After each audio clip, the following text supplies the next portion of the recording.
नमस्कार. या साहित्य संमेलनाचे उद्घाटक श्री सूर्यकांत शानबाग साहेब, संमेलनाचे स्वागताध्यक्ष प्रमोद पुंडलिक पाटील साहेब, हे संमेलन आयोजन करणाऱ्या येळूर ग्रामीण मराठी साहित्य संघाचे अध्यक्ष परशुराम मोत्याचे, त्यांचे सगळे सहकारी, आत्ताच ज्यांचं काळजाला भेटणारं बोलणं आपण ऐकलं त्या ज्योती पठानिया मॅडम आणि उपस्थित सर्व मान्यवर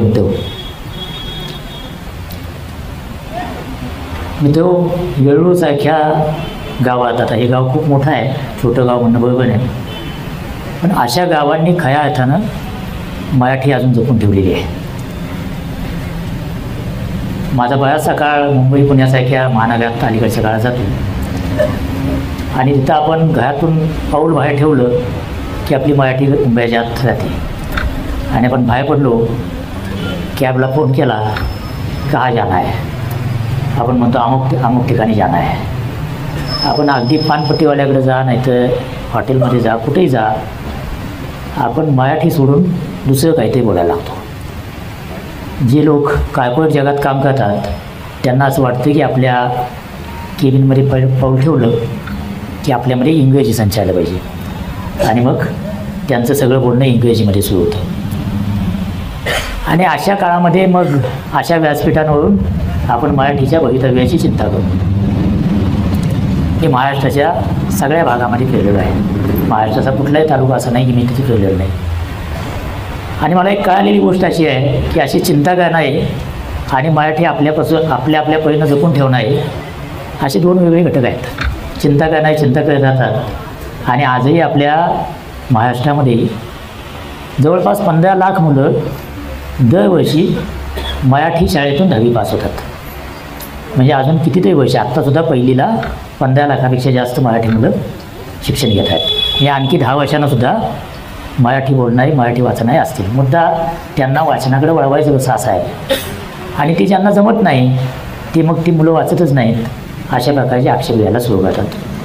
त्यामुळं आपलं एक अपवादात्मक गाव आहे ज्यानं मराठी बाणा, मराठी ताटकणा कायमस्वरूपी जपून ठेवला आहे. माझा पत्रकार या नात्यानं या प्रकारच्या सगळ्या गावांची कधी ना कधीतरी संपर्क आलेला आहे. तुमचं गाव सतत आंदोलन करणारं गाव आहे, सतत जागं गाव आहे. स्वाभाविकपणे त्या निमित्तानं पण माझा कधी ना कधीतरी या गावाशी संबंध आला. पण आज मी जे गाव बघतो आहे ते खूप वेगळं आहे. मी अनेक ठिकाणी कार्यक्रमांना गेलो, अनेक ठिकाणी सत्कार स्वीकारली, भाषणं केली. हे संपादकाला सगळ्यातलं सगळं कळतं असा एक गैरसमज असतो. त्यामुळे लोक कशा वाटेल त्याला बोलवतात आणि मग जावं लागतं. म्हणजे विद्यापीठाचा कुलगुरू आणि वर्तमानपत्राचा संपादक हा हक्काचा पाहुणा असतो कुठेही भाषण करायला. आणि मग भाषण करायचं म्हणजे माणूस वाचून तयारी करून जातो. त्यामुळे असं अनेक ठिकाणी राहिल्यानंतर मी आज जे गाव बघितलं ते आगळं गाव आहे. आपल्या भाषेविषयीची कमालीची आस्था तर आहेच, पण पतसंस्था ज्यांचा धंदा आहे पैसे व्याजानं द्यायची, तुमच्या ठेवीवर व्याज द्यायचं आणि व्यवसाय करायचा, त्या पतसंस्थांना साहित्याविषयी काय ते वाटतं आहे, मराठी भाषेविषयी काय ते वाटतं आहे, मराठी अस्मितेशी त्यांचं काय ते देणं घेणं आहे, असं कुठेतरी अपवादात्मक दिसतं. त्यामध्ये येळू आहे. तुमची उत्तम ग्रामपंचायत, म्हणजे कलेक्टर ऑफिस असावं तसे ग्रामपंचायतीचं ऑफिस आहे. ह्या अशा अनेक वेगळेपणानं भरलेल्या आणि मगाशी मला सांगितलं की सरकारी शाळा आहे, इथं कन्नड आणि मराठी दोन्ही भाषेचे वर्ग होतात. यापेक्षा आणखी चांगलं उदाहरण कसलं पाहिजे. मराठी भाषेच्या अस्मितेसाठी उभारणाऱ्या गावात ते गाव म्हणतं की आमचा कुठल्याच भाषेची द्वेष नाही आहे, आम्हाला आमची भाषा टिकू द्या. याच्यापेक्षा आणखी वेगळं काय मागायला पाहिजे आणि याच्यापेक्षा वेगळं द्यायला तरी काय पाहिजे. तर त्यासाठी सुद्धा संघर्ष करावा लागतो. अशा गावामध्ये आपण आहोत. तुम्हाला सॅल्यूट करावा तेवढा थोडा आहे. असं आपण मराठी पण टिकवून ठेवलेलं आहे. मी वर्तमानपत्रात काम करतो आणि त्यामुळं माझा सगळ्या साहित्याचा जो काही संबंध आला आहे तो वर्तमानपत्रातल्या लेखनातून आलेला आहे. वृत्तपत्रात लिखाण करणारा माणूस त्याला साहित्यिक मानावं की म्हणू नये, त्यानं जे काही लिहिलं त्याला साहित्य मानावं की मानू नये, याविषयीचे असंख्य वाद आपल्याकडे पिढ्यानपिढ्या चालू आहेत. आणि वर्तमानपत्रातलं प्रत्येक लेखन साहित्य गुणावर उतरेलच असं नाही. पण मराठी वर्तमानपत्रांनी किमान मराठी साहित्यामध्ये निश्चितपणे, मग ते सर्जनशील असं तैल साहित्य असेल, ललित साहित्य असेल किंवा वैचारिक साहित्य असेल, याच्यामध्ये मराठी वर्तमानपत्राचं योगदान अत्यंत ठोस असं आहे. याचं कारण अनेक लेखकांचं पहिलं लेखन हे वर्तमानपत्रामध्ये आलं. कुणाची कविता पहिल्यांदा आली, कुणाची कथा पहिल्यांदा आली, कुणाच्या कादंबरीचा भाग पहिल्यांदा आला. आणि अनेक लोक लिहिते गेले वर्तमानपत्रांनी. हे सुनील कुमार लवटे हे मराठीतले ज्येष्ठ लेखक, साहित्यिक, संपादक आहेत. त्यांचं आत्मचरित्र वर्तमानपत्राने प्रकाशित केलं. गणपत पाटील जे विशिष्ट प्रकारच्या भूमिकांसाठी मराठी रसिकांना माहिती आहेत, त्या गणपत पाटलांचं आत्मचरित्र वर्तमानपत्राने प्रकाशित केलं. जसं आपण एका वंचित घटकासाठी काम करता, तसं नसीमादिदी बोजूक या ज्यांना हातपाय नाही, दिव्यांग असतात आपण ज्यांना म्हणतो, त्यांच्यासाठी प्रदीर्घ काळ काम करतात. त्यांच्या आयुष्यातला संघर्ष पहिल्यांदा वर्तमानपत्रांनी मांडला. त्यामुळं वर्तमानपत्रांनी या प्रकारचं ज्याला साहित्य म्हणतो आपण ते तर दिलंच, पण त्याच्यापेक्षा मला वाटतं की येळूरमध्ये आल्यानंतर ज्या वैचारिक साहित्याविषयी बोललं पाहिजे त्या साहित्यामध्ये मराठी वर्तमानपत्रांचं योगदान खूप मोठं आहे. हे आपल्याच गावचे गुरुवर्य शामराव देसाई ज्यांच्या नावाचा मला आत्ता पुरस्कार मिळाला, तर त्यांच्या लेखनाकडे बघितल्यावर आपल्याला काय दिसतं, तर महाराष्ट्रातल्या मागच्या शतकातल्या प्रबोधनाच्या चळवळीत ज्या ज्या मंडळींनी आपल्या लेखणीनं, आपल्या वाणीनं, आपल्या कृतीनं काही ना काहीतरी असं करून ठेवलं की ज्याच्यातून मराठी माणूस आणि मराठी बाणा घडला, त्याच्यामध्ये शामराव देसाई आहेत. माझ्या सुदैवानं शामराव देसाईंच्या नावाचा पुरस्कार आज मला मिळाला. तसंच मला दीनमित्रकार उत्तमराव पाटलांच्या नावाचा पुरस्कार मिळाला, मुकुंदराव पाटलांच्या नावाचा पुरस्कार मिळाला, उत्तमराव पाटील. हे दोन्ही महाराष्ट्रानं किंवा मराठी मुलकानं घडवलेले असे पत्रकार आहेत की ज्यांच्या लेखणीची धार आणि त्यांनी हाताळलेले विषय, त्यांनी समाजाच्या डोळ्यात घातलं अंजन, याच्यावर महाराष्ट्रात उरला अशी मोठी परंपरा आहे. मग तळवलकर, टिकेकर यांच्यापासून ते तळपणे लिहिणारे किंवा ज्याला आपण सटाळ म्हणतो असं लिहिणारे जय मंडळी असतील, दत्तू बांदेकर असतील, आता प्रेम टोकेकर असतील, या प्रकारची मंडळी असतील. त्यामुळं मराठीचा आणि मराठी वर्तमानपत्राचा आणि साहित्याचा अतिशय जवळचा संबंध आहे. मराठी हा एकच मुलूक असा आहे की जो दरवर्षी दिवाळी अंक प्रकाशित करतो. आणि या दिवाळी अंकानं महाराष्ट्रामध्ये अनेक लेखक घडवले, ज्यांचं पहिलं लेखन या दिवाळी अंकांमधून आलं.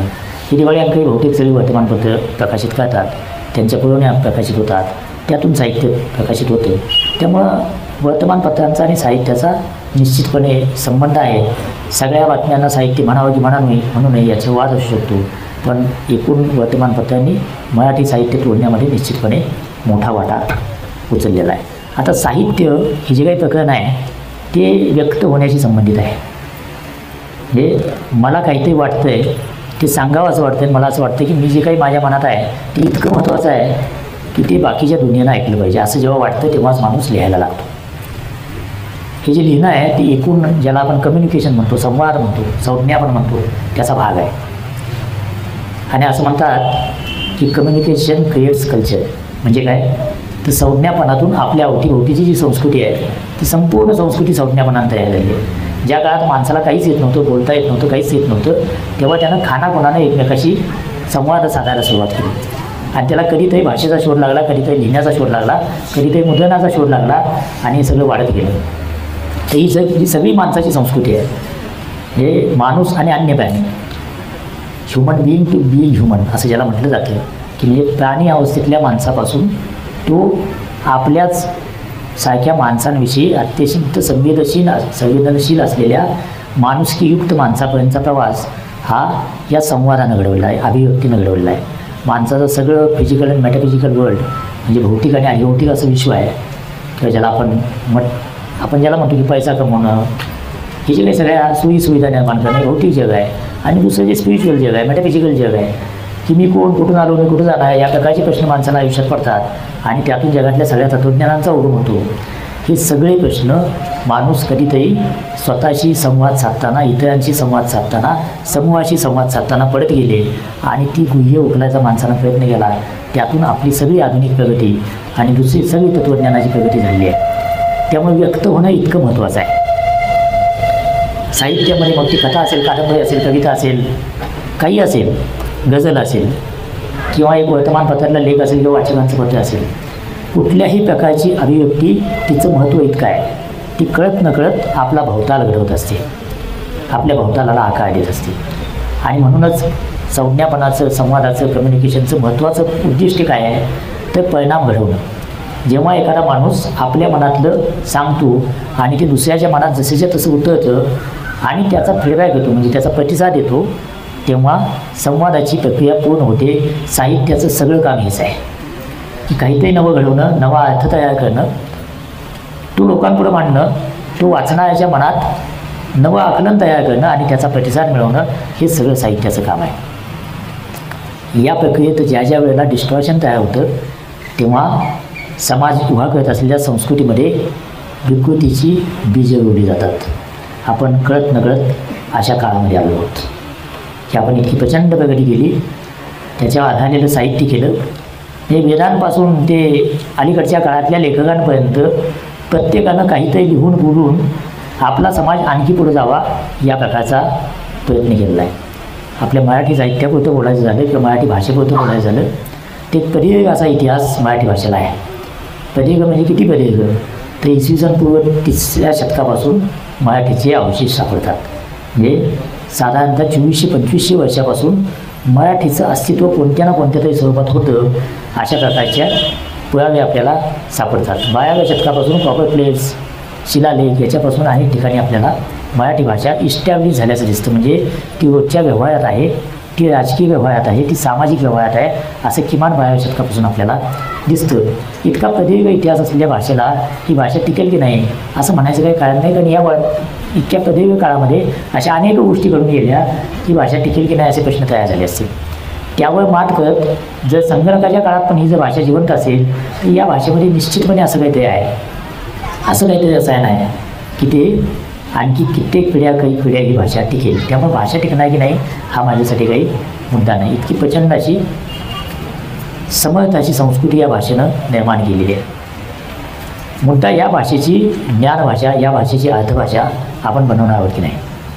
आणि तिथं सगळ्या साहित्यिकांचा, सगळ्या धोरणांचा, राज्यगात्यांचा, धोरणगात्यांचा संबंध येतो.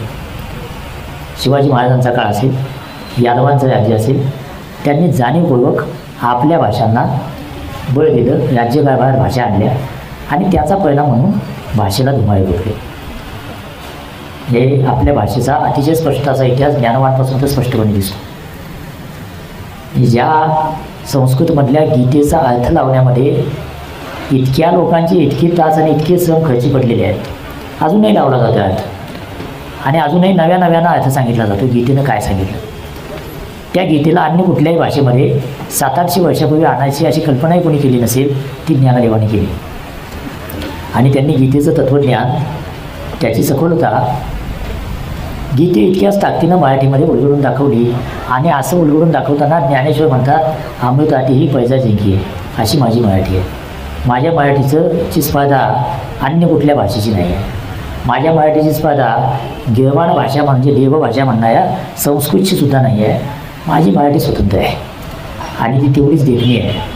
अशा जबरदस्त आत्मविश्वास असलेल्या ज्ञानदेवाचा वारसा महाराष्ट्रातल्या तमाम महाराष्ट्रातल्या मराठी मुलखातल्या जिथं जिथं मराठी भाषा बोलली जाते तिथल्या सगळ्या मराठी लिहिणाऱ्या, बोलणाऱ्यांना आणि साहित्यिकांना हा वारसा आहे. हा जसा ज्ञानदेवाचा वारसा आहे, तसाच तो तुकोबाचा आहे, तो नामदेवाचा आहे, तो मिळोबा यांच्या सगळ्या संत परंपरेचा आहे. आणि सगळी संत परंपरा ही एका अर्थानं प्रचलित धारणांना धक्के देते, आतून धक्के देते, बाहेरून धक्के देते, बंड करते. त्यामुळे मराठी साहित्याचा हा गुण पण आहे की जे जे पटत नाही त्याच्या विरोधात बंड करावं, त्याच्या विरोधात आपला आवाज बुलंद करावा. ज्ञानेश्वरांनी त्या काळातल्या सगळ्या सामाजिक धारणा नाकारल्या. संन्यासाची पोर त्यांना कुठलाही धर्माचा अधिकार नाही असं धर्ममार्तंड सांगत होते. त्याच्या विरोधात अतिशय शांतपणे, मूकपणे क्रांती केली आणि तो अधिकार नुसता मिळवला नाही तर धर्ममार्तंडांपेक्षा अधिक काय तर वेदांचं गुह्य आम्हाला कळालं, हे ज्ञानदेवानं सिद्ध करून दाखवलं. हा मराठीचा वारसा आहे.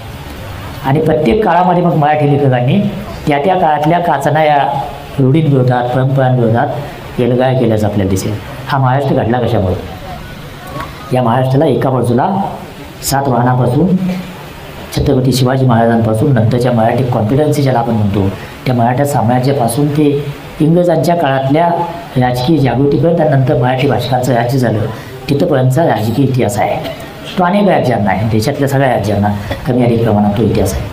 त्याचबरोबर मराठीला हा महानुभावांच्या लेखनापासून ज्ञानोबा तुकोबांपासूनचा संत साहित्याचा एक वारसा हा दुसरा पदर आहे.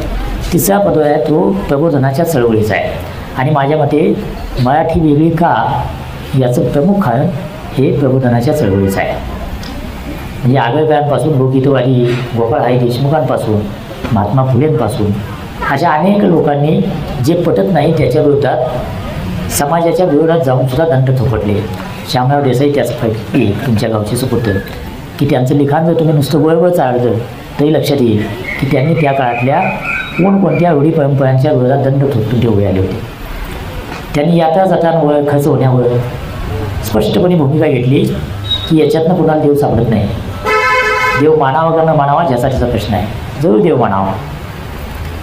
देव ही जर आपल्याला आधार देणारी गोष्ट असेल तर अवश्य मानावी. पण त्या देवाच्या नावाखाली जर बाजार मांडला जात असेल तर तो बाजार नाकारायला पाहिजे असं स्पष्टपणे सांगणाऱ्या पत्रकारांची एक मोठी परंपरा, समाज सुधारणांची एक मोठी परंपरा आणि सगळे साहित्यिक आहेत, हे सगळे लेखक आहेत. हे कुणी लेखनाच्या बाहेरचे नाही आहेत. एक सशक्त अशी परंपरा आपल्याकडं आहे. नयनतारा सहगल या ज्या आपल्या देशातल्या एक मोठ्या साहित्यिक, त्यांना एका साहित्य संमेलनाच्या उद्घाटनासाठी बोलवलं होतं. 90 वर्षातल्या या लेखिका आहेत. त्यांची काही मतं आहेत, त्यांचं काही साहित्य आहे. त्यांनी यावं असं प्रयत्न करण्यामध्ये मी पण एक होतो. संमेलनाच्या आधी 2-3 दिवस आयोजकांना अशी उपकळती झाली की 90 वर्षाची बाई व्यासपीठावर असं काहीतरी बोललेलं आणि आपली अडचण होईल म्हणून त्यांना निरोप पाठवला, तुम्ही येऊ नका. ते आल्या नाहीत. पण ते येण्याच्या आधी त्यांनी भाषण लिहिलं होतं आणि ते भाषण नंतर माध्यमातून प्रसारित झालं. त्या भाषणामध्ये त्यांनी आपल्या सगळ्या देशातल्या परिस्थितीचा आढावा घेतला होता. ते त्यांच्याकडून अपेक्षितच होतं, कारण त्या ज्या प्रकारे व्यक्त होत आहेत त्याच्यामध्ये देशातल्या कॉन्टेम्पररी समस्यांपासून मुद्द्यांपासून बाहेर राहून स्वार्थ सुखाय असं लिहिण्यापैकी त्या नाहीत. तर त्यांनी त्या भाषणात असं म्हटलं की भावना दुखावतात म्हणून लिहायचं बोलायचं बंद करणं योग्य नाही, तर भावना दुखावणं ही सुद्धा जाणीवपूर्वक केलेली कृती आहे आणि ती करण्याची गरज आहे. अलीकडं आपल्याला कशाने भावना दुखावण्याच्या काळामध्ये आपण आहोत. त्या भाषणात असं म्हणाल्या, भावना दुखावतात म्हणून आपल्या पूर्वजांनी बोलायचंच बंद केलं असतं तर आजही विधवांना चितेवर जाळलं गेलं असतं. भावना दुखावतात म्हणून आपण गप्प बसायचं होतं का? कदाचित आज आपल्याला त्याचं काहीच वाटत नाही, कारण ह्या सगळ्या प्रथा संपलेल्या आहेत. अमानुष प्रथा संपलेल्या आहेत. महिला सगळ्या क्षेत्रामध्ये काम करत आहेत, पुढे येत आहेत. पण त्यांनी काम करावं म्हणून कुणीतरी दगडगोटे खाल्ले, कुणीतरी टीकेचा प्रहार सहन केला, कुणीतरी शेणमाळा सहन केला. हे सगळे लिहिणारे लोक होते. हे सगळे महाराष्ट्रातले शहाणे लोक होते. आणि त्यांनी त्या काळातल्या ज्या पॉप्युलर भावना आहेत, लोकप्रिय भावना आहेत, मोठ्या प्रमाणावर समूहाच्या समाजाच्या भावना आहेत, त्या भावना दुखावायचं काम केलं. त्यामुळे भावना दुखावतात म्हणून सत्य सांगायचं बंद करावं, असं करू नये ही लेखकाची जबाबदारी आहे, असं नयनतारा सहगल आपल्याला सांगतात. आणि असं सांगण्याचा किंवा या प्रकारचं काम करण्याचा प्रसंगी तोशी सहन करून आणि प्रसंगी त्रास सहन करून असं करण्याचा एक मोठा वारसा मराठी भाषेला आणि मराठी साहित्याला लाभलेला आहे. लेखक लिहितो तो कुणावर तरी परिणाम करण्यासाठीच लिहितो अशी धारणा असणाऱ्यांपैकी मी आहे. क्वचित कोणीतरी स्वार्थ सुखाय लिहित असेल, मी लिहितो त्याचा काही संबंध नाही, कोणी वाचलं तरी चालेल, नाही वाचलं तरी चालेल, काही फरक पडत नाही असं म्हणणारा क्वचित कोणीतरी लेखक असेलही. तसा तो असला तरीसुद्धा त्याचं कोणीतरी वाचतो तेव्हा त्याचा परिणाम होतच असतो. पण बाकी सगळं लेखन हे कुणावर तरी परिणाम घडवण्यासाठी असतं. आणि मग तो परिणाम घडवण्याची ताकद ज्यांच्या हातामध्ये आहे, लेखणीची ताकद ज्यांच्यामध्ये आहे, त्यांनी ती कुणासाठी वापरायची, कशासाठी वापरायची असा मुद्दा आहे. लेखकांची त्यांनी लिहिलेल्या त्यांच्या साहित्यिक कृतींची अनेक उदाहरणं देता येतील, पण मी त्याच्या तपशिलात जात नाही. याचं कारण खूपच वेळ झाला आहे आपल्याला.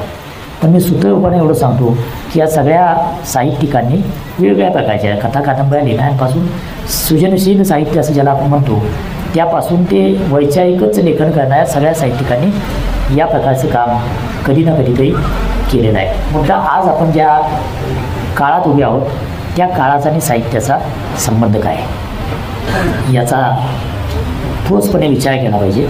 असं मला वाटतं. याचं कारण असं की समाजात घडणाऱ्या बदलांचा आणि साहित्याचा संबंध असतो असं मानणाऱ्यांपैकी मी आहे. याचं कारण साहित्यामध्ये जे काही येतं, साहित्यातली पात्रं येतात, घटना येतात, प्रसंग येतात, हे कधी ना कधीतरी कुठंतरी आपल्या अवतीभोवती घडत असतात. म्हणजे आम्ही वर्तमानपत्रामध्ये असं म्हणतो की एखादी बातमी समोर आली तर ती बातमी सांगते की माझं स्थान काय आहे. तिला पहिल्या पानावर छापायचं, आतल्या पानावर छापायचं की छापायचं नाही, ही ती बातमीच ओरडून सांगत असते. ती किती मोठी छापायची. तसं साहित्यिकाला भोवतालच्या समाजातली पात्रं सांगत असतात की मला तुझ्या साहित्यात घे, मला कथेत घे, मला कादंबरीत घे.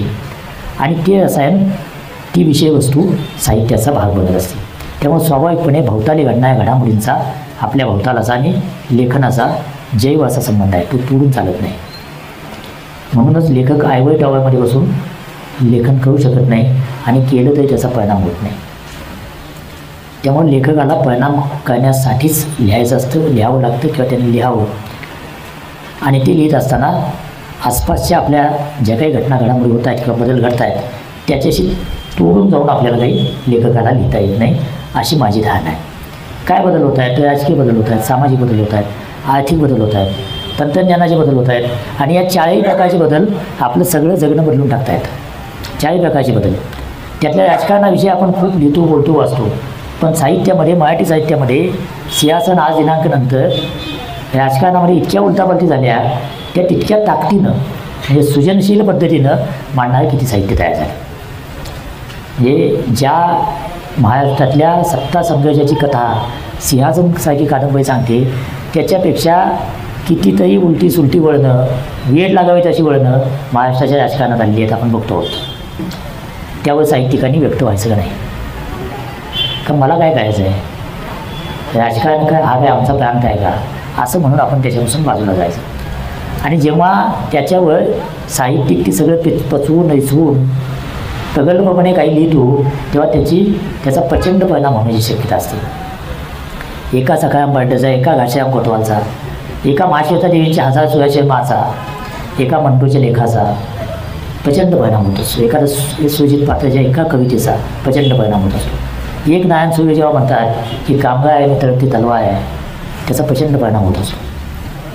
तर हा परिणाम घडवण्याची जी ताकद आहे, ती ताकद आपण आपल्या भोवती जे बदल होत आहेत, जे बदल रूढ होत आहेत आणि जे बदल आपण कष्टानं उभ्या केलेल्या संस्कृतीला छेद देण्याचं काम करत आहेत, असं घडत असताना त्याच्यावर आपण काही लिहिणार की नाही, आपण काही बोलणार की नाही आणि असं लिहिलेलं आपण उचलून जाणार की नाही रसिक म्हणून, असा मुद्दा आहे. आणि त्याच्यावर साहित्य संमेलनांमध्ये जर बोलायचं नाही तर बोलायचं कुठं. त्यामुळं राजकारणावर भरपूर लिहून येतं, पण कलात्मक अंगानं राजकारणाकडे बघणं हे कमी कमी व्हायला लागले का, त्या भानगडीतच पडायला नको.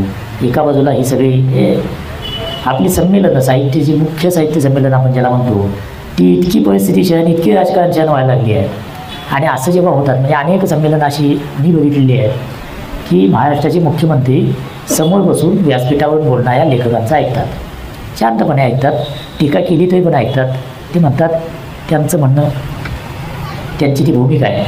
आणि अलीकडच्या काळामध्ये संपूर्ण व्यासपीठावर 1 किंवा 2 लेखक असतात, बाकीचे सगळे या पक्षाचे, त्या पक्षाचे, त्या पक्षाचे, पालकमंत्री, अमुक मंत्री, धमका मंत्री, ढिमका मंत्री. हे कशासाठी? म्हणजे राजकारण्याने येऊ नये असं माझं अजिबातच म्हणणं नाही.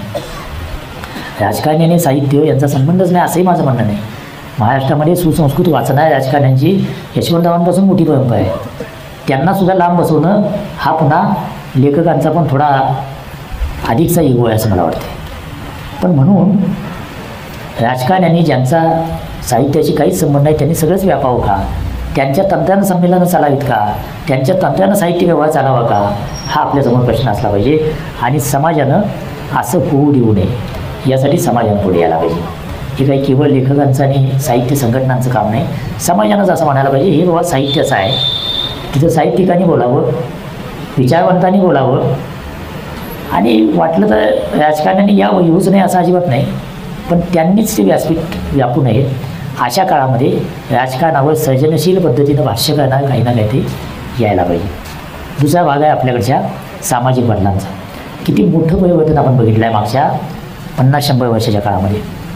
या अशक्य वाटणाऱ्या अनेक गोष्टी आपण घडवलेल्या आहेत त्या अर्थानं परिवर्तन घडवलं आहे. पण त्याचबरोबर नवे सामाजिक संघर्ष, नव्या सामाजिक दया, आरक्षणातून आलेले संघर्ष असतील, वेगवेगळ्या कारणाने आलेले संघर्ष असतील, ते संघर्ष आपण अनुभवतो आहोत. गेली 25-30 वर्ष त्या संघर्षाच्या एका अर्थानं तलवारीच्या धारेवर आपण समाज म्हणून चालतो आहोत.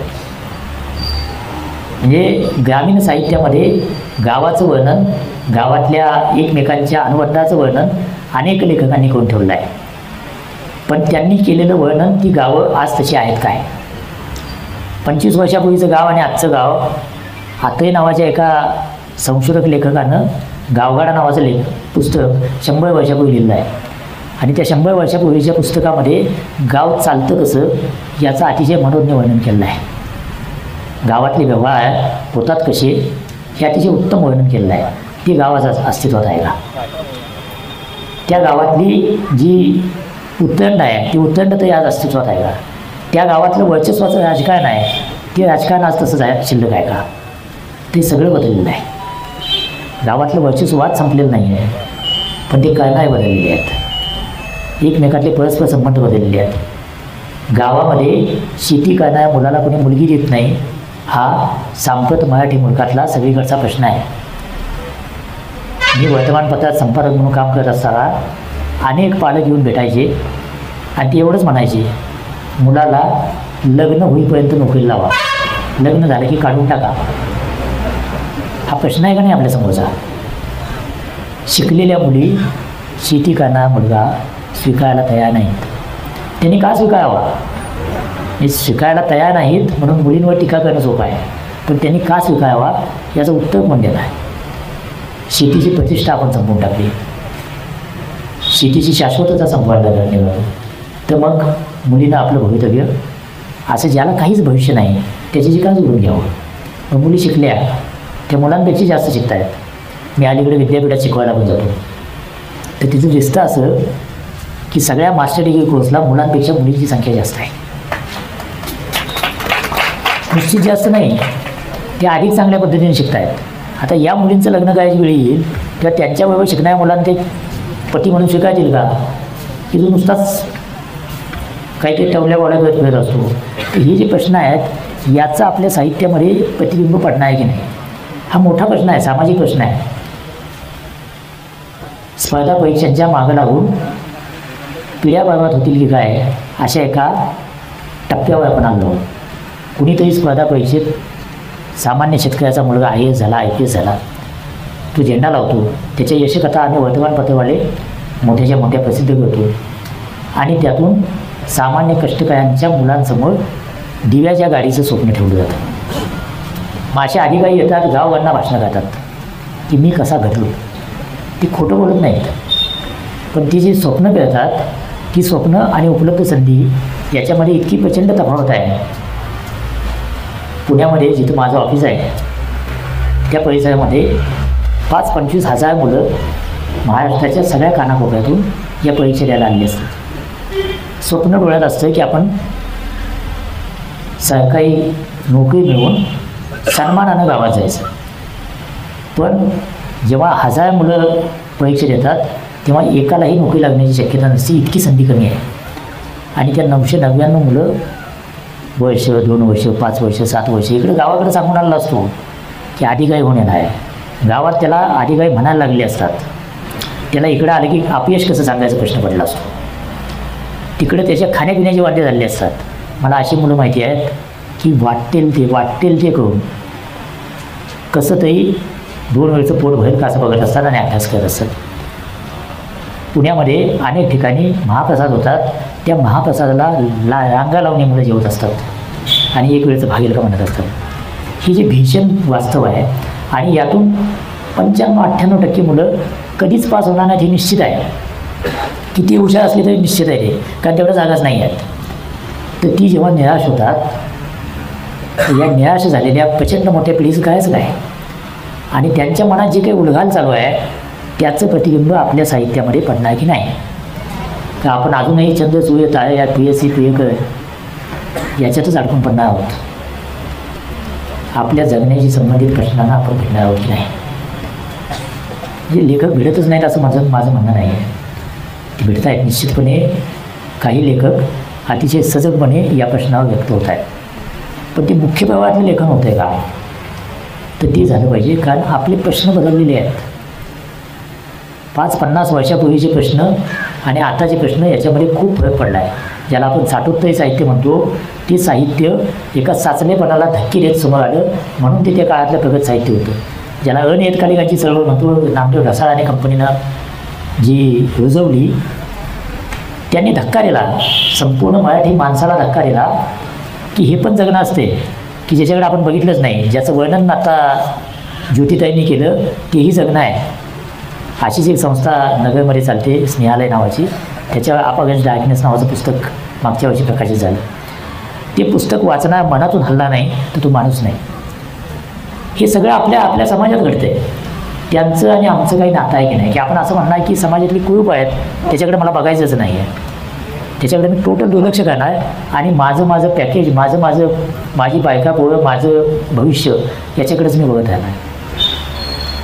मराठी साहित्यानं कायम अशा बाजूला राहिलेल्या पैगा बाहेर असलेल्यांकडे बघितलं, म्हणून मराठी साहित्य वेगळं आहे. या देशाच्या सगळ्या इतिहासक्रमाला 20व्या शतकातल्या, म्हणजे 19व्या शतकात इंग्रजांचं राज्य शिरसावं झालं, त्यानंतर स्वातंत्र्य मिळेपर्यंत आणि त्यानंतरही या देशाला दिशा देणारे 2च प्रांत प्रामुख्यानं होते, एक बंगाल आणि एक महाराष्ट्र. या 2च प्रांतांनी सातत्यानं असा जागा केला. याचा अर्थ असा नाही की बाकीच्या राज्यांमधून काही झालं नाही. तिथल्या विचारवंतांनी निश्चितपणे ठोसपणे काही ना काहीतरी यायचा प्रयत्न केला. पण हे 2 प्रांत असे आहेत की ज्यांनी या देशाच्या बौद्धिक परंपरांना दिशा देण्याचं काम केलं. आता अशा वारसा असलेल्या मराठी भाषेचे आपण कुणीतरी आहोत. त्या मराठी बोलणाऱ्या कुटुंबामध्ये आपण जन्मलेलो आहोत आणि त्या मराठी बोलणाऱ्यांमधून साहित्यिक निर्माण झालेले आहेत. तर त्यांना जर वारसाच असा असेल देशाला दिशा देण्याचा, तर त्यांनी आजच्या आपल्या प्रश्नांकडं कसं बघावं असा प्रश्न आहे. तिसरा जो मुद्दा आहे की आर्थिक बदल खूप मोठ्या प्रमाणावर होत आहेत. तर या अर्थकारणाचा आणि मराठी माणसाचा काय संबंध, अशा प्रकारचं एक वातावरण आपल्यामध्ये असतं. म्हणजे आपल्याकडे मुळातच एखादा माणसानं व्यवसाय सुरू केला की आपण म्हणतो तो व्यवसाय पडला, म्हणजे सुरुवातच आपली अशी असते की तू पडला. तर इथंपासून आपली सुरुवात होती. त्यामुळं हे जे काय आहे की पैसा मिळवण्याचा आणि आपला काही संबंध नाही, अंथून बघून पाय पसावेत, अशा सगळ्या म्हणी पण आपल्या याच प्रकारच्या आहेत की आपले उद्दिष्ट, आपली ध्येय ही माझं रोजचं कसं चालेल. आणि मग एखादा फ्लॅट घेतला, एखाद्या गावाकडे घर बांधलं, 4 चाकी गाडी घेतली की त्याचं आयुष्याचं साफल्य झालं. अशा प्रकारच्या मानसिकतेतून बहुतांश मराठी समाज जात असतो. आणि त्याच वेळेला जगामध्ये अर्थकारणामध्ये इतके प्रचंड बदल होत आहेत, त्याच्याकडे मात्र आपण पाठ ठेवतो. हे मटेरियलिस्टिकली म्हणजे भौतिकदृष्ट्या प्रगत होण्याशी संबंधित आहे. पण त्याचा दुसरा भाग असा आहे की याच्यातून जी नवी व्यवस्था तयार होते. कारण आता जगामध्ये जे काही बदल होत आहेत त्याच्या बुडाशी अर्थकारण आहे. दुसऱ्या महायुद्धानंतर या जगामध्ये अनेक संघर्ष झाले, पण ते सगळे संघर्ष हे प्रामुख्यानं आर्थिक वर्चस्वासाठी झाले. आर्थिक हेजेमोनी किंवा आर्थिक वर्चस्वाद हे नव्या जगाच्या अर्थरचनेचं एक मूलभूत तत्व आहे, मूलभूत सूत्र आहे. आणि ते जर तसं असेल तर त्याच्याशी संबंधित मराठी माणसं किती आणि त्याचं मराठी साहित्यात प्रतिबिंब किती पडतं. म्हणजे मी असं म्हणत नाही पैसा कसा कमवावा, या प्रकारचं साहित्य ती भरपूर उपलब्ध आहे. पण यानं जे बदल घडवले आहेत ते बदल टिपणारं साहित्य आपल्याकडे तयार होतं का, तर ते फार क्वचित तयार होतं, जवळजवळ होत नाही. म्हणजे कोविडनंतर आपल्या देशामध्ये शेअर बाजारामध्ये गुंतवणूक करणाऱ्यांची संख्या कैक पटीनं वाढली. डीमॅट अकाउंट काढण्याची संख्या कित्येक पटीनं वाढली. आणि अगदी पानपट्टीवाल्यापर्यंत बिटकॉईन नावाचं प्रकरण आलं. निदान शहरी भागात आलं, तुमच्या भागात आलं की नाही मला माहीत नाही. आता तो जेव्हा अशा सगळ्यामध्ये गुंततो, कदाचित फसतो. आपल्याकडे पण अनेक अशा योजना आल्या असतील की वेगवेगळ्या प्रकारे गुंतवणूक करून लाभ मिळवून देतो म्हणून योजना येतात. ते लोक प्रचंड पैसा कमवतात. एके दिवशी दुकान बंद होतं आणि मग आपल्याकडून घेतलेले पैसे जो आपल्याच संबंधातला असतो त्यांना घेतले असतात. आपण त्याच्या मागं लागतो, वाद आपल्याच सुरू होतात आणि तो कुठंतरी दुबईला नेपाळला पळून गेलेला असतो आणि पोलीस त्यांना शोधत बसतात. तर या प्रकारच्या गोष्टी अनेक वेळा होतात. आपल्यापैकी अनेक जण फसलेले असतात. चांगले शहाणे शिकलेले शिक्षक असे सुद्धा फसले असतात. एक तर ते मी फसलो आहे मान्य करायला तयार होत नाहीत, पोलिसांकडे जात नाहीत. कारण मी फसलो, मी प्राध्यापक, मी शिक्षक, मी कसं काय फसलो. पण ते फसले असतात विषय. तर या सगळ्याचा आपल्या एकूण अर्थकारणावर परिणाम झालेला आहे. तर याच्याविषयी आपल्या साहित्यामध्ये काय दिसतं? उद्ध्वस्त झाली आहेत माणसं. म्हणजे फक्त विनोदानं सांगत नाही मी, माणसं उद्ध्वस्त झाली आहेत. आयुष्याची पुंजी लावली आणि कोणतं हे सगळं लुटून घेऊन गेला, याचा आणि आपल्या साहित्याचा काही संबंध आहे की नाही. चौथा आयाम आहे तो तंत्रज्ञानाचा. खूप मोठा आयाम आहे. तंत्रज्ञान इतकं खोलवर आपल्या जगण्यामध्ये आलेलं आहे की आता तंत्रज्ञानाशिवाय आपण जगू शकत नाही. मी मगाशी म्हणाल जसा श्यामराव देसाईच्या नावाचा पुरस्कार मला आज मिळाला, तसा दीनमित्रकाळांच्या नावाचा पुरस्कार मला 7-8 वर्षापूर्वी मिळाला होता. मी 30 वर्ष वर्तमानपत्रामध्ये काम करतो. सगळे मिळून मी एक 7-8 पुरस्कार स्वीकारले असतील. त्यामध्ये तो एक पुरस्कार होता. स्वीकारायचं कारण काय? तर एक मराठी मुलकातला असा माणूस होऊन गेला की त्यानं जे लिहिलं आहे ते उच्चारायचं सुद्धा आज आपण धाडस करणार नाही. इतकं जहान लिहिलेलं आहे. माणूस किती जहान लिहू शकतो? परंपरांवर, रूढींवर, अन्यायावर. म्हणजे ते शब्द वापरणं सुद्धा डोक्याला गळगळून टाकणार आहे. असा पत्रकार होऊन गेला. त्याच्या नावाचा पुरस्कार मी स्वीकारला. मी तंत्रज्ञानाविषयी बोलत होतो. तो पुरस्कार स्वीकारला. त्याची एक बातमी छापून आली. ती छापून आल्यानंतर माझ्या एका मित्रानं असं विचारलं, हा कोण माणूस आहे की ज्याचा पुरस्कार तू स्वीकारलास? मी त्याला सांगायचा प्रयत्न केला, असा असा माणूस आहे. तो म्हटला, मी गुगलवर शोधला, हा माणूस मला सापडला नाही. म्हणजे आपल्या आयुष्यात गुगल नावाचं असं प्रकरण आलेलं आहे. माणूस कितीही मोठा असू दे, तुझं गुगलवर सापडला नाही, तो अस्तित्वात नाही आहे. हे तंत्रज्ञान किती खोलवर गेलं आहे बघा. तंत्रज्ञान आपल्या संस्कृतीवर खूप खोलवर परिणाम घडवा लागले. आपल्या मराठीमध्ये किंवा आपल्या भारतीय संस्कृतीमध्ये आपण एखाद्याला अंगठा दाखवला तर त्याचा अर्थ काय असायचा? की अंगठा दाखवणं, ठेंगा दाखवणं, म्हणजे नकारात्मक अर्थानं ते बघितलं जायचं. आता कोणी आपल्याला व्हॉट्सअपवर मेसेज पाठवला तर आपण अंगठा उडवतो. म्हणजे सांस्कृतिक जे संदर्भ आहेत ते संदर्भसुद्धा तंत्रज्ञानानं आपल्याला बदलायला भाग पडले. त्याचा जो मूळ अर्थ होता तो अर्थ पण बदलला आणि नवा अर्थ आपण स्वीकारला, रोज वापरायला लागलो. हे इतकं तंत्रज्ञान आपल्या आयुष्यामध्ये घुसलं आहे. म्हणजे वर्ल्ड इकॉनॉमिक फोरम ही जगातल्या अतिश्रीमंतांचा एक फोरम आहे की जिथं आपल्याकडचे अंबानी आणि बिल गेट्ससारखे लोक दरवर्षी जातात आणि ते ठरवतात 2-3 दिवसामध्ये जगाची पुढची आर्थिक वाटचाल काय होईल. ते जेव्हा आर्थिक वाटचाल ठरवतात तेव्हा जगाची पुढची काय वाटचाल होईल हे त्याच्या पोटात ठरवलेलं असतं की ठरवायचा प्रयत्न करतात. त्यांच्या 3-4 वर्षापूर्वीच्या अहवालामध्ये 4-5 वर्षापूर्वी त्यांनी आज सांगितलं की आता यापुढं जगाच्या अर्थकारणावर तंत्रज्ञान कब्जा करेल. म्हणजे काय होईल? तर जगातल्या उत्पादनाची आणि वितरणाची साखळी पूर्णपणे बदललेली असेल. आता याचा आपल्याशी संबंध काय? तर आपण जे जे काही खातो, पितो, वस्त्र घालतो, काय जे काही करतो याच्या निर्मिती प्रक्रियेमध्ये मागच्या शतकात जे होत होतं त्याच्यापेक्षा आमूलाग्र बदल झालेला असेल. त्याची स्किल बदलली असेल, सगळंच बदललं असेल. तो अहवाल आणखी एक गोष्ट अशी सांगतो की जवळपास 300 कोटी मुलं येत्या 5 वर्षामध्ये नोकरीच्या व्यवसायाच्या बाजारामध्ये येत आहेत. म्हणजे ती नोकरी किंवा व्यवसाय मागायला येणार आहेत. ही 300 कोटी मुलं कोण आहेत? ज्यांचं सगळं आयुष्य स्क्रीनभोवती फिरलेलं आहे. ते मोबाईलवर काहीतरी शोधतात, ते टी व्हीवर काहीतरी बघतात, ते लॅपटॉपवर किंवा संगणकाच्या स्क्रीनवर सगळं शोधतात. म्हणजे ते बोलतायत तिथं, चॅटही तिथं करत आहेत, ते प्रेमही तिथं करत आहेत, ते द्वेषही तिथं करत आहेत. हे जर खरं असेल तर त्यांना समजावून सांगणं पण तिथं सांगावं लागेल. ते जर त्यांना तिथं सांगता आलं नाही तर आपलं सांगणं आणि ती पिढी याच्यामध्ये खूप मोठा अंतर पडलेला असेल. त्यांचं सगळं जगण्याच्या धारणात जर तंत्रज्ञानावर आधारलेल्या वेगवेगळ्या प्लॅटफॉर्म तयार होत असतील तर तिथं आपलं साहित्य काय करतं आणि त्यांच्यामध्ये जे नवं तयार होतं. म्हणजे मार्शल मॅक्लुहान नावाचा एक महान समाजशास्त्रज्ञ आहे. त्यांना असं सांगितलं की जगाचं एका वैश्विक खेड्यामध्ये रूपांतर झालेलं आहे. म्हणजे काय झालं आहे? तर जे पूर्वी आपल्याला एकमेकाशी अमेरिकेत राहणारा मुलगा आणि त्याचे पुण्यात असणारे आईबाप, एकदा तो गेला की गेला, पुन्हा कधीतरी पत्र आलं तर भेट किंवा तो कधीतरी 2-4 वर्षांना आला तर भेट, अशा स्थितीमध्ये अचानक मोबाईल नावाचं प्रकरण आलं, इंटरनेट नावाचं प्रकरण आलं आणि मग मुलगा आणि आईबाप रोज एकमेकाशी बोलायला लागले. हे तंत्रज्ञानानं घडवलेला बदल आहे. तर अशा प्रकारचे बदल हे आपल्या प्रत्येकाच्या आयुष्यामध्ये जर आले असतील तर त्यातून जे नवं तयार झालं, म्हणजे एका बाजूला वैश्विक खेळ तयार झालं आणि दुसऱ्या बाजूला आपल्याच घरातल्या माणसांपासून आपण तुटायला लागलो. म्हणजे आपल्याच घरामध्ये आपण आपल्या आईवडिलांशी किती वेळा मोकळेपणानं बोललो, आपण स्वतःला आठवून बघावं. आपण आपल्या मुलाशी तरी किती वेळा सविस्तरपणे बोललो, आपण आपल्या बायकोशी तरी किंवा नवऱ्याशी तरी सविस्तरपणे किती वेळा बोललो. हे आपण आपल्याच नात्यांना वेळ देत नाही. पण व्हर्च्युअल आपले मित्र इतके प्रचंड झालेले आहेत. हे फेसबुकवर 5,000 लोक किमान आपले काय असतात, फॉलो असतात. तेच ट्विटरवर, तेच इंस्टाग्रामवर. आणि मग आपण जेवढं काय इथंपासून सगळ्या गोष्टी आपण दुनियेला शेअर करत असतो. मी एकदा माझ्या बैठकीसाठी गोव्याला गेलो होतो. माझ्याबरोबर माझ्या ऑफिसमधले एक ज्येष्ठ सहकारी होते. गोव्यात गेले की साधारणपणे माणूस मासा खातो. आम्ही मासा खायला गेलो.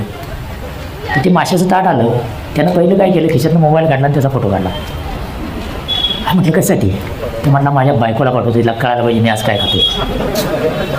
म्हणजे आपण तंत्रज्ञानाचा इतका वापर करायला लागलो की आपण सकाळी उठल्यापासून झोपेपर्यंत आपण जे जे काही करतो ते दुनियाला सांगितलंच पाहिजे. माझं इतकं महत्त्वाचं आहे की ते जगाला कळायला पाहिजे. आणि मग लोकांनी त्याला होय तू चांगलं केलंस असं सांगितलं पाहिजे. तसं केलं नाही तर आपण रुसायला पण लागलो की मी एवढं सांगितलं तर माझ्या कोण मला प्रतिक्रिया पण देत नाही. तर हा समाजात झालेला इतका मोठा जो बदल आहे तर तो आपण कशा पद्धतीने टिकतो. हे आपल्या जगण्याच्या अनेक गोष्टी तंत्रज्ञानावर आधारलेल्या आहेत. म्हणजे माझ्या व्यवसायामध्ये अनेक बातम्या आता माणसं लिहित नाहीत, संगणक लिहितो, रोबो लिहितो. त्या बातम्या तयार संगणकाच्या आधारे होतात आणि त्या जशाच्या तशा तुमच्यापर्यंत येतात. त्यात माणसाचा हस्तक्षेप नाही आहे.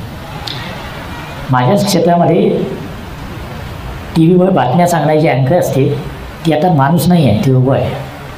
असे प्रयोग चीनमध्ये झाले. आपल्याकडचे पण एका चॅनलने केले आणि ओळखू येत नाही इतकी ती सिमिलर आहे. आता हे जर बदल होत असतील तर त्याचा परिणाम आपल्या सगळ्यांच्या जगण्यावर काही होणार की नाही. ज्याला आपण चौथी औद्योगिक क्रांती म्हणतो, फोर्थ इंडस्ट्रियल इस्टेट. पहिली औद्योगिक क्रांती झाली तेव्हा यंत्रयुग आलं, वाफेच्या इंजिनाचा शोध लागला आणि त्यातून कामगार वर्ग नावाचं संपूर्ण नवं प्रकरण तयार झालं. या वर्गानं आपल्या साहित्यावर प्रचंड प्रभाव टाकला, सगळ्या प्रभाव टाकला. त्यामुळे जेव्हा असा सर्वंकष बदल होत असतो त्यापूर्वी जे काही करायचं ते मानवी श्रमानं करायला लागायचं आणि त्यानंतर यंत्रानं करता यायला लागलं. त्यामुळं अर्थव्यवस्था बदलली, सगळी सामाजिक व्यवस्था बदलली, लोक एकमेकाच्या खूप जवळ आले. त्याच्या शतपटीनं त्याचा परिणाम आता या चौथ्या औद्योगिक क्रांतीने केलेला आहे. आणि तसा जर तो झाला असेल, एका बाजूला तुटलेली आतून पोखरलेली माणसं, विसविशीत झालेली नाती आणि दुसऱ्या बाजूला सगळी दुनिया एका क्लिकवर आपल्याला उपलब्ध आहे. अशा प्रकारचे एक पॅराडॉक्स, विसंगती अशा एका जगामध्ये आपण जगतो आहोत. आणि मग स्वाभाविकपणे त्याचे जे परिणाम आहेत, म्हणजे जगामध्ये वेगवेगळ्या प्रकारची संशोधन होत असतात. काही शहाण्या माणसांनी असं संशोधन केलं की लोकांना सेल्फी काढायला आवडते. कुठं पण गेलो की आपण पहिल्यांदा तिथला एक फोटो काढतो, सेल्फी काढतो. आणि आता तर बहुतेक सगळ्या समारंभात, म्हणजे लग्न समारंभातसुद्धा एक सेल्फी पॉईंट केलेला असतो. तिथं जायचं आणि आपण सेल्फी काढायची आणि ती मेमरी म्हणून ठेवून टाकायची. तर जगातल्या काही शहाण्या लोकांनी सेल्फीवर संशोधन केलं आणि त्यांनी अभ्यास करून असा शोध लावला की जे लोक दिवसात 4पेक्षा जास्त वेळा सेल्फी घेतात त्यांनी डॉक्टरला भेट देण्याची आवश्यकता आहे. त्यांच्यामध्ये काहीतरी बिघाड झालेला आहे. ती माणसं कळत नकळत स्वतःच्या नको तेवढ्या प्रेमात पडली आहेत आणि त्याच प्रमाणात ती समाजापासून तुटायला लागली आहेत. आता हे कुणीतरी केलेलं संशोधन आहे, ते आणखी कोणीतरी पुढे येईल. पण मुद्दा काय, हे आपल्या घरात घडते की नाही, हे आपल्या स्वतःच्या बाबतीत घडते की नाही. आणि हे जर घडत असेल आणि याचं प्रतिबिंब कुठल्याच साहित्यात नसेल तर ते साहित्य या नव्या पिढीनं का वाचावं. या सगळ्या घडामोडींची दखल आपण घेत नाही, त्याचे परिणाम आपण तपासत नाही आणि ते समर्थपणे सृजनशील पद्धतीनं जर आपण साहित्यात मांडणार नसू तर ज्यांचं सगळं भावविश्वास स्क्रीनवर जोडलेलं आहे, स्क्रीनशी जखडलेलं आहे, ते लोक तुमचं साहित्य का वाचतील या प्रश्नाचं उत्तर आपल्याला देता आलं पाहिजे. नव्या जमान्यातल्या याचा अर्थ असं नव्हे की त्यांच्याच भाषेतल्या काहीतरी वळवळचं लिहा, विसविशीत लिहा, सखोलच लिहा. मानवी स्वभाव, मानवी जीवनाचे बंध उलगडून दाखवणार, त्याच्या खोलात जाणार असंच लिहा. पण ती लिहायची साधनं, त्याचे प्लॅटफॉर्म बदललेले आहेत. जेव्हा मी असं म्हणतो की संवादानं जग तयार केलं तेव्हा गुहेत राहणारा माणूस पण संवाद साधत होता आणि आपल्याकडे आज फेसबुक, व्हॉट्सअपपासून असंख्य साधनं मिळाली आहेत. केव्हाही आपण संवाद साधतो. मुद्दा त्या संवादातून आपण काय सांगतो आणि ते साधणं महत्त्वाचं आहे. तर आपण खऱ्या अर्थानं व्यक्त व्हायला सुरुवात करू. यानंतरचा जो बदल आहे तो आपल्या आयुष्यामध्ये जगभरात सुरू झालेला बदल आहे. साधारणतः 90च्या दशकापासून हा बदल सुरू झाला. तो तो बदल फक्त तंत्रज्ञानावर आधारलेला अर्थकारणाशी संबंधित नाही आहे, त्याचा परिणाम आहे. पण त्याचबरोबर जगामध्ये ज्या गोष्टींच्या विरोधात जाऊन आपण माणसाचं स्वातंत्र्य, व्यक्ती स्वातंत्र्य आणि व्यक्तिवादी जीवनशैली याच्याकडे आलो आणि त्यातून आपण उदारमतवादी लोकशाही नावाचं एक प्रकरण शोधून काढलं, माणसानं शोधून काढलं आणि आपण म्हणायला लागलो की उदारमतवादी लोकशाहीच्या चौकटीमध्ये माणसाच्या फुलण्याला वाटेल तेवढा वाव आहे. The sky is the limit. म्हणजे लोकशाही असेल तर माणसाचं जगणं फुलता येतं, फुलवता येतं. तर ती वाटचाल मागच्या 30 वर्षामध्ये उलट्या दिशेनं आपण निघालो आहोत काय, अशा एका टप्प्यावर पण आहोत. ज्या दशकामध्ये आपण आहोत ते दशक जगाच्या इतिहासातलं एक अत्यंत अस्वस्थ दशक आहे. जगाच्या इतिहासातलं अस्वस्थ दशक, मी फक्त आपलं राज्य, आपला देश असं म्हणत नाही, जगाच्या इतिहासातलं अस्वस्थ दशक आहे. आणि याचं बीजारोपण 30 वर्षापूर्वी झालेलं आहे. 30 वर्षापूर्वी सोव्हिएत संघ संपला, अमेरिका ही एकमेव महाशक्ती उरली आणि जगामध्ये एका बाजूला उदयमतवादी लोकशाही आणि दुसऱ्या बाजूला भांडवलशाही याच्या आधारावरचं जग उभं राहील अशा प्रकारचं स्वप्न आपल्याला दाखवलं गेलं. फ्रान्सिस फुकुयामा नावाचा एक विचारवंत आहे. त्याचे खूप पॉलिटिकल थिअरीज आणि सोशल थिअरीज प्रसिद्ध आहेत.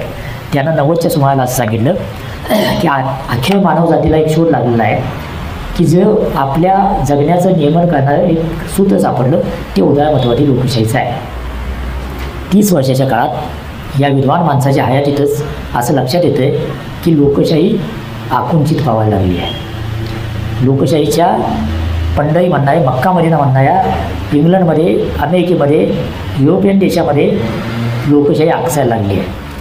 तिकडंच जर आकसायला लागली असेल तर मग आशियामध्ये, दक्षिण आशियामध्ये, आफ्रिकेमध्ये आणि मग आपण ज्याला ईस्ट आशिया म्हणतो तिकडं किंवा मध्य पूर्वेच्या अरब देशामध्ये म्हणतो तिकडे ती जर आकसायला लागली तर त्यात नवल काही नाही आहे.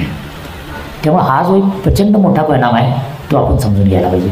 लोकांना असं वाटत होतं की पैशानं लोक समृद्ध झाले की ते अधिक मोकळे होतील, ते अधिक एकमेकांना समजून घ्यायला लागतील, उलटं घडायला लागले.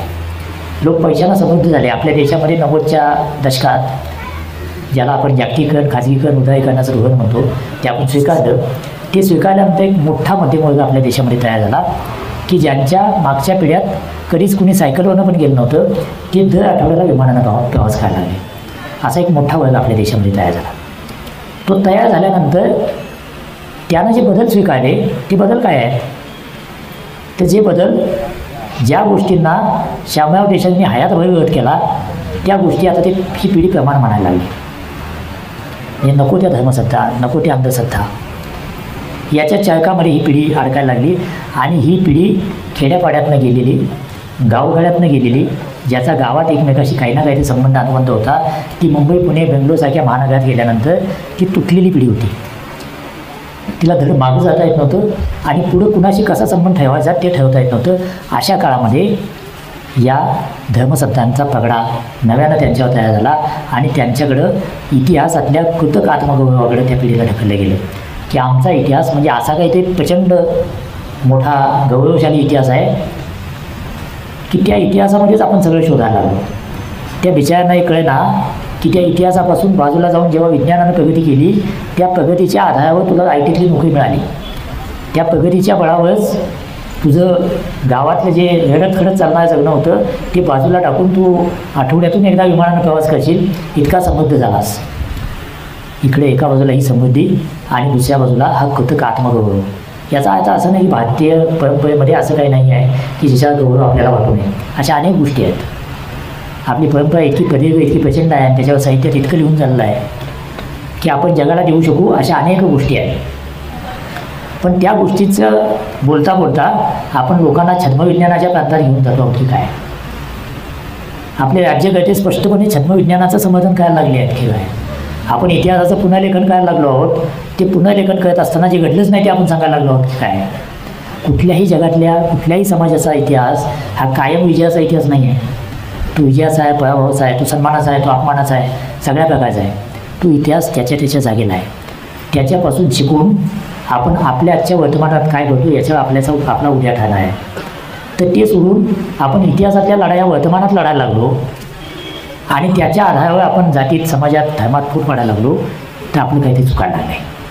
आणि हे सगळे प्रवाह 90 नंतर आपल्या देशामध्ये बळकट होत होत होत आता आपण अशा टप्प्यावर आलो आहोत की प्रत्येक ठिकाणी आपण भिंती घालायला लागलो. आम्ही आणि ते अशा प्रकारच्या भिंती घालायला लागलो. आपण लोकांना कपड्यावरून ओळखायला लागलो, आपण लोकांना खाण्यापिण्यावरून ओळखायला लागलो. हे कुठून आलं? ज्या देशामध्ये कधीच नव्हतं हे कुठून आलं? रवींद्रनाथ टागोरांसारखा आपल्या देशाची परंपरा समजलेला विद्वान अपवादात्मक असेल. ह्या विद्वान माणसानं असं लिहून ठेवलेलं आहे की भारतानं म्हणजे त्यांनी सगळ्या परंपरेचा गौरव केलेला आहे. वेदांपासून चालत आलेल्या तत्त्वज्ञानाचा गौरव केलेला आहे की हे भारतानं जगाला दिलेलं आहे. हे सगळं संचित आहे आपलं की जे निश्चितपणे जगाच्या अन्य कुठल्याही भागात त्या प्रकारचं तयार झालं नाही, ते आपण तयार केलं. हे आपलं निश्चितपणे संचित आहे. पण ते सगळं सांगून झाल्यावर रवींद्रनाथ टागोर काय म्हणत आहेत की या देशानं काय केलं असं जर मला विचाराल तर एकच गोष्ट पुन्हा पुन्हा पिढ्यानपिढ्या युगानुयुगं केली, ती गोष्ट म्हणजे समावेशन केलं. वेगवेगळ्या प्रकारच्या प्रवाहांना सामावून घेतलं आणि सामावून घेण्याची इतकी अफाट ताकद या देशामध्ये आहे. त्यामुळे या देशात कुणीही आलं, कुठूनही आलं तर तो मिळून गेला, त्याचं मूळ आलेलं संपून गेलं आणि तो या देशाचा झाला. आणि तसा तो या देशाचा होत असताना या देशानं मूळचं फार काही सोडलं नाही, पण दुसऱ्याचं सगळं सोडलं असं पण नाही, त्याचंही काही ते घेतलं. दुसऱ्या बाहेरून आला त्याला त्याचं सगळं सोड असं म्हणणार नाही, पण आमचं पण काही ते स्वीकार असं म्हणाला. आणि अशी एक ज्याला आपण गंगा जमनी तहजीब म्हणतो, ती तहजीब, ती एक व्यवस्था आपल्या देशामध्ये रूढ झाली. म्हणून आपल्या देशातला धर्म कधीच संपला नाही. किती आक्रमणं झाली तरी संपला नाही. तो स्पष्टपणे उभारायला जगाच्या अनेक भागात असं झालं नाही. तिथं एका धर्माचं आक्रमण झालं तर संपूर्ण संस्कृती बदलून गेली. भारताची संस्कृती बदलली का? मूळ संस्कृती कायम ठेवून आपण नवं स्वीकारत आलो. त्याला रवींद्रनाथ टागोर समावेशन म्हणतात. आणि ते समावेशन आपण स्वतंत्र झालो तेव्हा आपण त्या काळातले जे कोणी शहाणे होते, म्हणजे सुदैवानं भारत स्वतंत्र झाला तेव्हा आपल्या देशाचं नेतृत्व करणारे खूप शहाणे लोक आपल्या देशामध्ये होते. त्याच्यामध्ये नेहरू होते, पटेल होते, महात्मा गांधी होते, खूप मोठे मोठे लोक होते. आणि या सगळ्यांनी मिळून असं ठरवलं की आपल्या देशाची वाटचाल कुठल्या सूत्रावर व्हायला पाहिजे. या देशातल्या परंपरांचा, वेदांपासूनच्या परंपरांचा सन्मान करत हे आपल्या घटनेचं मूळ घटना बघितली तर त्याच्यावर काढलेली चित्रं आहेत, ती सगळी चित्रं आपल्या परंपरेतून आलेली आहेत. ती रामायण महाभारतापासून ते आपल्या सगळ्या परंपरेतली चित्रं आहेत. या सगळ्या परंपरांचा सन्मान नव्या भारतामध्ये ठेवला जाईल, तो असेल. पण त्याचबरोबर नवा भारत आधुनिक धारणांवर विज्ञाननिष्ठ समाज घडवायचा आहे, अशा प्रकारची भूमिका घेऊन आपण वाटचाल करायला लागलो. 75 वर्ष आपण या प्रकारची वाटचाल करत आहोत. ही कळत असताना कळत नकळत आपण अशा एका टोकापर्यंत आलो आहोत की आता सगळ्या प्रवाहांना असं वाटायला लागले की एक तर माझा एका नाही तर गप्प बसा. अभिव्यक्तीचा संकोच कुणी एक माणूस करत नाही आहे, कुठला एक प्रवाह करत नाही आहे, सगळे करत आहे. म्हणजे माझा अनुभव सांगतो, मी दर आठवड्याला दर रविवारी राजकारणावर येतो. हे माझा काय व्यवसायच आहे म्हणतो की राजकारणावर लिहिणार. आणि राजकारणावर जेव्हा लिहितो तेव्हा कधी याच्यावर टीका कर, कधी त्याच्यावर टीका कर, हे आपोआप होतं. ज्या रविवारी मी ज्या पक्षाच्या नेत्यावर टीका करतो त्या पक्षाच्या नेत्याला मी दुसऱ्या पक्षाचा वाटतो त्या रविवारी. त्या रविवार होता, रविवार बदलला की पुन्हा भूमिका बदलते. तर हे जे काय आहे की माणसाला चौकटीतच बसवायचं. तुम्ही एक तर माझ्या बाजूचे असा, नाही तर शत्रू असा. समाज असा असत नाही, भारतीय समाज असा असत नाही. राजकारणात तुम्ही कुणाच्या बाजूचे असाल हा तुमचा प्रश्न आहे, तो असायला काहीच हरकत नाही. तुम्हाला काय आवडतं हे तुमच्या व्यक्तिगत तुमच्या मतांचा, तुमच्या धारणांशी संबंधित प्रश्न आहे. पण देश म्हणून जेव्हा आपण विचार करतो तेव्हा जो चुकेल तो राजकारणातला असू दे, समाजकारणातला असू दे, शिक्षणातला असू दे, सांस्कृतिक क्षेत्रातला असू दे, त्याचं जे आपल्याला पटत नाही ते पटत नाही हे म्हणण्याचं ते बळ आपल्यामध्ये असलं पाहिजे, ते म्हणण्याचं स्वातंत्र्य असलं पाहिजे. तंत्रज्ञानाच्या प्रगतीनं दुर्दैवानं असं व्हायला लागले की कुठलीही गोष्ट तुम्ही मांडा त्याच्यावर इतके जण तुटून पडत आहेत. टोल नावाचं एक महाभयंकर प्रकरण आपल्याकडे तयार झालेलं आहे की ते तुम्हाला बोलूच देत नाही. आपण स्वातंत्र्यासोबत स्वीकारलं काय तर तुम्हाला विचार मांडायचं स्वातंत्र्य आहे. विचार मला पटेल किंवा पटणार नाही. मला जर तुमचा विचार पटला नाही तर मी ठामपणे म्हणेन की मला तुमचा विचार पटत नाही. असं मी म्हटल्यानंतर ते तुम्ही मान्यच केलं पाहिजे असं नाही. तुम्ही असं म्हणू शकता तुला पटत नसेल पण माझा हा विचार आहे. याला आपण अभिव्यक्ती स्वातंत्र्य असं म्हणतो. क्लासिकल अभिव्यक्ती स्वातंत्र्य आहे. पण आता आपण काय म्हणायला लागलो की मला जे मान्य आहे तसंच बोल, नाही तर बोलू नको. म्हणजे 2-3 वर्षापूर्वी एका लेखकानं फेसबुकवर आपली आत्महत्या जाहीर केली. म्हणजे काय केलं, त्यांना सांगितले आजपासून मी व्यक्त व्हायचं बंद झालो, व्यक्त होण्याच्या अंगानं माझी आत्महत्या आहे. असं का केलं असेल त्यानं? अनेक जण व्हॉट्सअप ग्रुपवर बोलायचं लिहायचं बंद होतात. का बंद होतात? तर आपण दुसरं मत ऐकायचंच बंद केलेलं आहे. ते दुसरं मत ऐकायचं बंद करणं हे आपल्या देशातल्या प्राचीन काळापासून चालत आलेल्या ज्या परंपरांचा आपल्याला प्रचंड अभिमान आहे, त्या परंपरेतल्या खंडन मंडनाच्या परंपरेची विसंगत आहे. ही परंपरा आपल्याला असं सांगते की एकाच सत्याचा कितीतरी वेगवेगळ्या अंगानं भेद घेता येतो. आपल्या एकाच धर्मामध्ये किती वेगवेगळ्या प्रकारचं तत्त्वज्ञान आहे. इतकं तत्त्वज्ञानाचं वैविध्य अन्य कुठं आहे का? जगात कुठं आहे का? म्हणून या देशातल्या आणि या देशात साकारलेल्या धर्माचं महत्त्व काय आहे, तर तो आपलं मूळ सोडत नाही, पण नव्याला नाकारत पण नाही. हे सतत नवं घेत राहणं, नव्याला न नाकारता इव्हॉल्व होणं हे आपलं वैशिष्ट्य आहे. म्हणून दुनियेच्या पातळीवर आपण ताटपणे उभे आहोत. ते हे वैशिष्ट्यच आपण संपवायचं का, अशा एका टप्प्यावर पण आणलं होतं. आणि मला वाटते की इथं लेखकाची भूमिका असली पाहिजे. ती भूमिका 2 पद्धतीने असली पाहिजे. एक तर सृजनशील साहित्य म्हणून आपण यावर कसं बघतो, कसं मांडतो.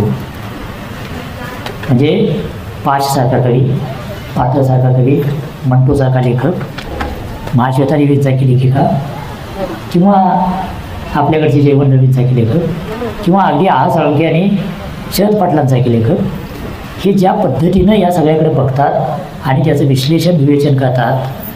तेंडुलकरांसारखा नाटककार, तर त्या सृजनशील अंगानं आपण त्याच्याकडे बघायचं की नाही हे लेखकांनी ठरवायला पाहिजे, तसं बघायला पाहिजे. आणि दुसरा जो भाग आहे, जो भूमिका घेण्याचा, कायमच बोधचिपी भूमिका घ्यायची, यातून आपल्याला बाजूला व्हावं लागेल. कधीतरी सांगावं लागेल, बाबा हे चुकतं आहे, हे योग्य नाही आहे, पटेल किंवा पटणार नाही, पण मला हे पटत नाही, हे सांगण्याचं धाडस असायला पाहिजे. ते ज्याच्याकडे धाडस नाही तो साहित्यिक होऊ शकत नाही. तो कितीही मोठं लिहित असेल पण तो साहित्यिक होऊ शकत नाही. अशी भूमिका घ्यायला पाहिजे. हे भूमिका घेण्याचं जे साहित्यातलं महत्त्व आहे ते कदाचित अन्य कुठल्याही ग्रंथामध्ये नसेल. ते राजकारणात पण कदाचित नसेल, कारण राजकारण हे तातडीच्या गोष्टीकडे बघत असतं, तातडीच्या लाभाकडे बघत असतं. साहित्य हे पुढच्या पिढ्यांकडे बघत असतं, भविष्य घडवण्याकडे बघत असतं.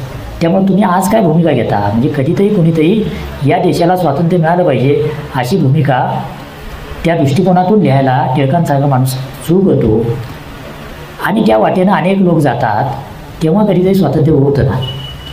त्यामुळं जर आपल्यासमोर काहीतरी झाकोळ तयार झाला असेल तर त्या झाकोळाच्या विरोधात आपण बोलणार की नाही हा मुद्दा असला पाहिजे. त्या दृष्टिकोनातून खूप महत्त्वाच्या टप्प्यावर समस्त साहित्य आणि समस्त लेखक आणि रसिकसुद्धा उभे आहेत. अशा ठिकाणी वाचकांनी पण ठरवायला पाहिजे की आपण कुणाच्या मागं उभं राहणार आहोत, आपण काय वाचणार आहोत आणि कशाला नकार देणार आहोत. हे जर वाचक ठेवणार नसतील तर लेखक बिचारा भूमिका घेऊन काय करणार. त्यातून मग तयार असं होतं की हा खूप छान आहे, त्याला बोलायची बोलू द्यायची, त्याला लक्ष द्यायची काही गरज नाही, अशा प्रकारची एक विचित्र अवस्था तयार होते.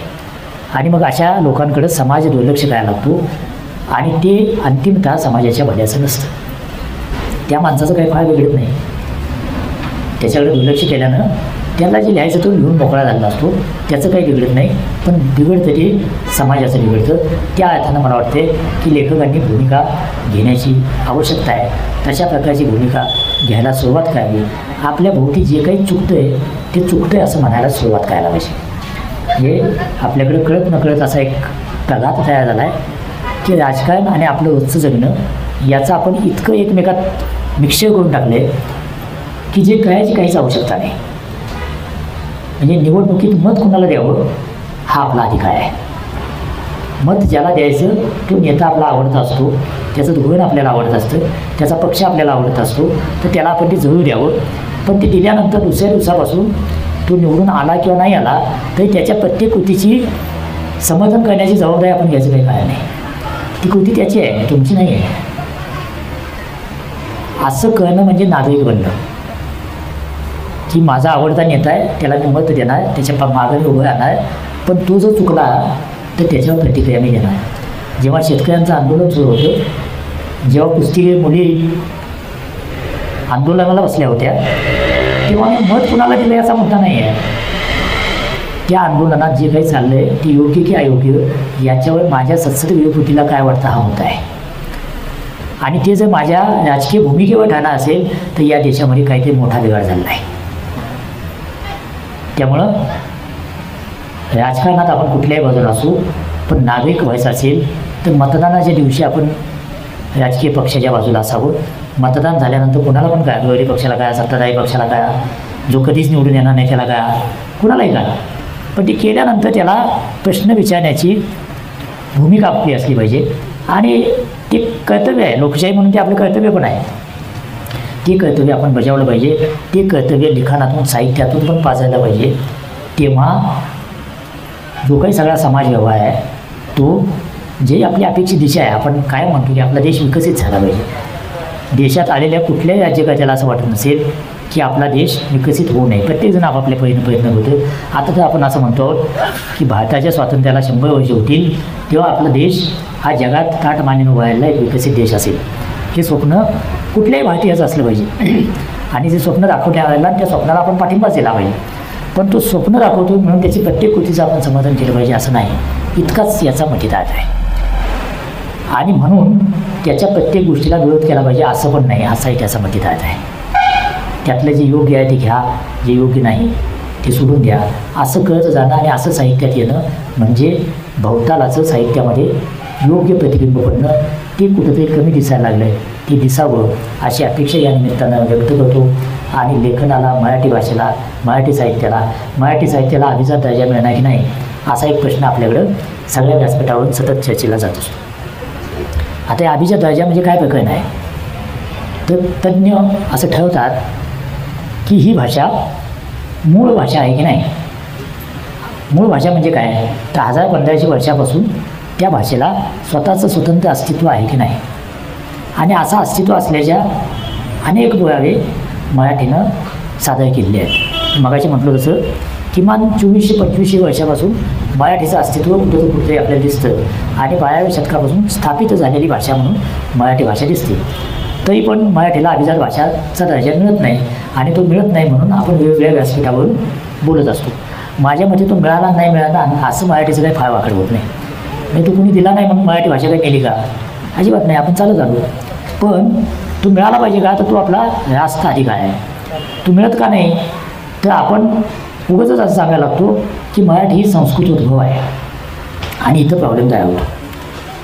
मराठी आणि संस्कृत ही साधारणपणे 1200-1500 वर्ष एकाच वेळेला या देशामध्ये चालत आलेल्या भाषा आहेत. आणि मराठीचा उगम हा महाराष्ट्री प्राकृत अशी जी भाषा होती जी इंडो आर्यन भाषा समूहाचा एक भाग आहे. तर त्यातून मराठीचा उगम झाला. आणि त्याच्या आधी जी पुरा प्राकृत आहे ती त्याची काय म्हणता येईल की त्याच्या पूर्व भाषा की जी संस्कृत भाषेशी पण जोडली गेलेली आहे. त्यामुळे संस्कृत असली तर मराठीची मावशी आहे किंवा बहीण आहे, आई नव्हे अशी भूमिका जोपर्यंत आपण घेत नाही तोपर्यंत मराठीला अभिजात दर्जा मिळत नाही.